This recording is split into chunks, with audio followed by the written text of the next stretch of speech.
تو اس لیے اس کا عمل جو ہے ہمارے لیے سنت مؤکدہ ہے جو اس نے زیادہ کیا۔ جہاں تک نماز کی تعلق ہے، رسول اللہ صلی اللہ علیہ وسلم جتنے سنتیں ہیں وہ گھر میں پڑھی ہیں، کوشش کی ہے ساری سنتیں گھر میں پڑھی ہے، مگر جب وہ سفر میں ہوتے تھے تو ظاہر ہے وہاں گھر تو نہیں ہوتا، تو وہاں صحابہ کرام اس کے سنت کو دیکھتے، ورنہ مسجد نبوی میں جتنے سنتیں ہیں وہ گھر میں پڑھتے تھے۔ تو ہمارے بھی یہ ثواب ہے کہ ہم جو ہے فرض جو ہے مسجدوں میں ادا کریں، اور سنتیں جتنی بھی ہو سکے وہ گھر میں ادا کریں۔ گھر میں وضو کرنا اور سنتیں ادا کرنا، مسجد کی طرف جانا اس نیت سے کہ میں نماز پڑھوں گا، تو یہ فرماتے کہ ایک ایک قدم پہ ایک ایک نیکی بڑھتی ہے، ایک ایک درجہ بلند ہوتا ہے، ایک ایک گناہ معاف ہوتا ہے، تو بہت بڑی بات ہے۔ پھر دوسری حدیث میں ہے جو وضو کر کے آدمی نماز کے لیے جاتا ہے وہ ایسا ہے جیسے اس نے ہاتھ میں جھنڈا پکڑ کے حج کے لیے حرام باندھ کے جا رہا ہے۔ تو کوشش کریں کہ وضو گھر میں کریں۔ یہ مسجدوں میں وضو جو ہے یہ مسافرین کے لیے ہے، یہ محلے کے لوگ جو ہے گھر سے تیار ہو کے گرم پانی ہو، ٹھنڈا پانی ہو، تولیہ ہو، صاف ستھرا ہو کے جائیں تو اس میں بہت زیادہ ثواب ہے، اس کو اپنا معمول بنائیں۔ تو سنت مؤکدہ جو ہے کبھی نہ کبھی چھوڑنا، وہ رسول اللہ صلی اللہ علیہ وسلم چھوڑتے تھے، ہم پڑھتے ہیں۔ اگر کسی وجہ سے ہم نہ پڑھیں تو کوئی گناہ نہیں، اور پڑھے تو رسول اللہ صلی اللہ علیہ وسلم کے پیروی ہے، بہت ثواب کا کام ہے، مگر گناہ کوئی نہیں ہے۔ کسی وجہ سے بھی، کوئی جلدی میں ہے، کوئی سفر میں ہے، کہاں بھی ہے، اگر وہ چھوٹ جائے، ٹائم نہیں ہے، جلدی سے نماز فرض پڑھتا ہے پھر کام کے لیے بھاگتا ہے، تو کوئی گناہ نہیں۔ یہ ہے سنت مؤکدہ۔ اس کے بعد سنت غیر مؤکدہ، چوتھی نمبر پہ سنت غیر مؤکدہ یہ ہے کہ رسول اللہ صلی اللہ علیہ وسلم نے بہت کم پڑھی ہے، بہت کم، اور اس کو ہم نوافل کا کہتے ہیں۔ اگر پڑھ لیا تو ثواب، نہیں پڑھا تو کوئی گناہ نہیں۔ یہ جیسے نفل ہم پڑھتے ہیں، ٹائم ہے، وقت ہے، پڑھو، نہیں ہے نہ پڑھو، کوئی گناہ نہیں۔ تو یہ 4 ہو گئے۔ اس کے بعد 5 اصطلاح جو ہے وہ مباح کا ہے۔ مباح جو ہے ایسا کام ہوتا ہے کرنے سے ثواب نہیں، نہ کرنے سے گناہ نہیں۔ میں کہنا دل چاہتا ہے کہتا ہوں، کوئی ثواب کا کام نہیں کیا، دل نہیں چاہتا نہیں کہتا، کوئی ثواب کا کام نہیں، کوئی عذاب کا کام نہیں کیا، نہ گناہ کیا۔ تو یہ ایسی چیزیں ہیں جو ہم کرتے ہیں، نہیں کرتے، نہ اس میں ثواب ہے نہ کوئی گناہ، اس کو کہتے ہیں مباح۔ یہ تو وہ کام ہو گئے جس کو ثواب کی نیت سے ہم کرتے ہیں اور ہمیں کرنی چاہیے۔ تفصیلاً میں نہیں جا رہا، میں صرف یہ موٹی موٹی بات بتا رہا ہوں، پھر اپنے علماء کے ساتھ بیٹھ کر کے تفصیلاً یا کتابیں پڑھیں تو آپ کو پتہ چل جائے گا۔ صرف اتنی آپ کو پتہ ہونا چاہیے کہ یہ جو اصطلاح ہے اس کو اپنی جگہ پہ رکھ کر کے اس پہ عمل کریں۔ یہ نہیں کہ کوئی چیز مباح ہے ہم اس کو بہت زور دے دیں، کوئی چیز جو ہے نفل ہے بہت زور دے دیں اور فرض کو چھوڑے، ایسا نہیں۔ ہر چیز کی اپنی قیمت ہے اور اپنی جگہ ہے۔ جیسے یہ تبلیغ حضرات مثال دیتے ہیں، 5000 کا نوٹ کا اپنی قیمت، 1000 کا اپنی قیمت، 500 کا اپنی قیمت، 100 کا اپنی قیمت۔ تو انشاءاللہ ایسا کریں گے۔ ابھی جو ہوا 3 چیزیں جو ہے وہ گناہ کی طرف ہے، یہ تو ثواب والا طرف ہو گیا، دائیں طرف ہو گیا۔ اب 3 چیزیں بائیں طرف والی۔ پہلی چیز جو ہے حرام، قطعی حرام، جیسے اللہ نے قرآن میں بار بار فرمایا کہ خنزیر کا گوشت نہ کھاؤ، حرام ہے۔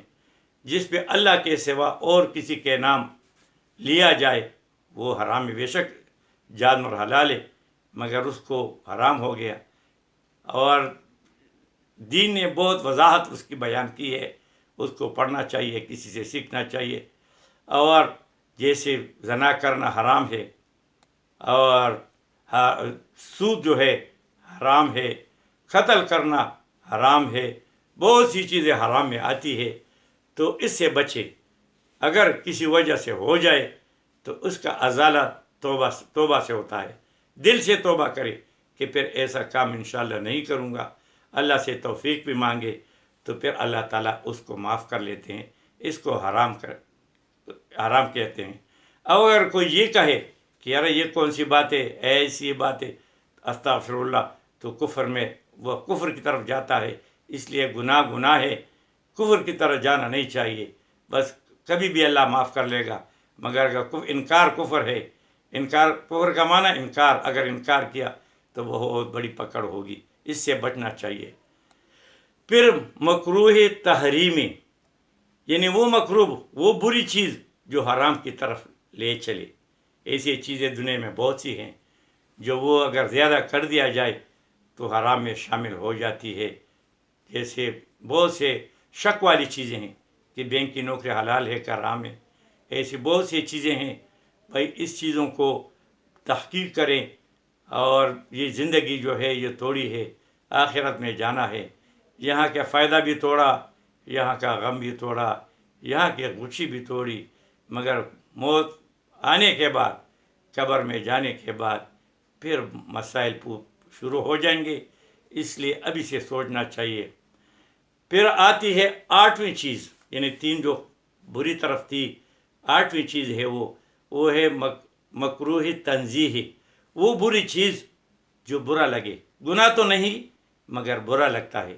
مثال کے طور پر مجلس میں بیٹھے ہو، یہ معاشرے کی چیزیں ہیں، معاشرے میں بیٹھے ہیں تو ناک میں انگلیاں ڈالتا ہے، دانتوں میں آگے عجیب قسم کا حرکات کرتے ہیں، ایسی فضول قسم کے لوگ پریشانی، یہ ہنس رہا ہے، یا ایسی گالیاں بکتا ہے، ایسی فضول قسم کی باتیں کرتا ہے، بہت سی چیزیں بے جگہ، ایسی جگہ نہیں ہے وہاں تھوکتا ہے، تھوکتے لوگوں کو برا لگتا ہے، یا کپڑے ایسے بے ڈنگے پہنے ہیں کہ لوگوں کو نظر آئے تو برا لگے۔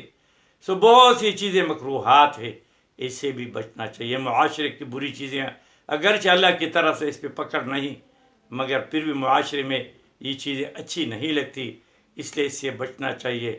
میرا عزیزو، یہ بات میں نے اس لیے کہی کہ آج چند ساتھیوں کے ساتھ بیٹھا رہا، بڑے پڑھے لکھے لوگ تھے، اور پھر میں نے اس کو یہ اصطلاح ویسے بات کی کہ بھائی یہ مستحب کیا ہے، تو ان کو کوئی پتہ نہیں چلتا کہ مستحب کیا ہے، یہ کیا ہے، مستحب ثواب والا کام ہے بس۔ تو یہ چیزیں اس لیے میں نے تفصیل سے بتا دی کہ آپ لوگ اس کی تحقیق کریں۔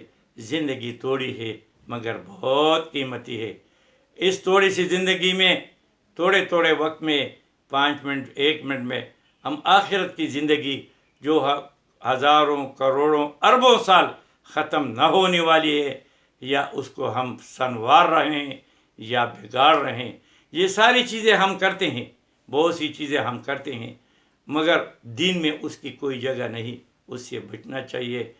سیکھ کے کام کرے، اٹکل سے کام نہیں چلانا۔ دنیا کے 10 روپے کی چیز میں لیتا ہوں، 3 دکانوں میں پھرتا ہوں کہ مجھے چیز بھی سستی ملے اور اچھی ملے، کوئی دھوکہ نہ دے، تو بھائی وہ تو آخرت کی بات ہے۔